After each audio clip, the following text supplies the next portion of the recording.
പ്രായഭേദമില്ലാതെ എല്ലാവരും നേരിടുന്ന ഒരു പ്രശ്നമാണ് തലനീരിറക്കം. അതുകൊണ്ട് തന്നെ ഇതൊരു രോഗമെന്ന് പറയാൻ കഴിയില്ല, ഒരു രോഗാവസ്ഥയാണ്.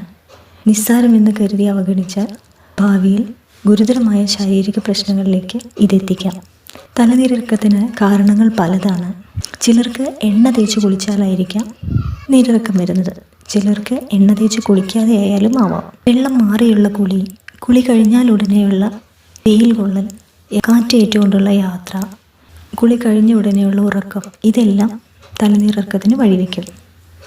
തലവേദന, തലയ്ക്ക് പെരുപ്പ്, കനം, മുഖത്ത് നീര് വയ്ക്കുക, ചെവി വേദന, തുമ്മൽ, ചുമ, മൂക്കടപ്പ്, നെഞ്ചിലുണ്ടാകുന്ന വേദന, കൈകാലുകളിലുണ്ടാകുന്ന വേദന, ഇടുപ്പിന് വേദന, കഴുത്തിന് വേദന, ഇതെല്ലാം നീരിറക്കത്തിൻ്റെ ലക്ഷണങ്ങളാണ്. ഇനി എങ്ങനെയാണ് നീരിറക്കം വരുന്നത്? നീര് വെച്ച ഭാഗത്തേക്ക് രക്തയോട്ടം കുറയുകയും അവിടേക്കുള്ള ഓക്സിജൻ എത്താതെ വരികയും ചെയ്യും. അപ്പോൾ അവിടെ നീര് വെച്ചുകൊണ്ട് വേദനയും അനുഭവപ്പെടും. ഇനി നീരിറക്കത്തിന് ഫലപ്രദമായ ഒരു ഒറ്റമൂലി നോക്കാം.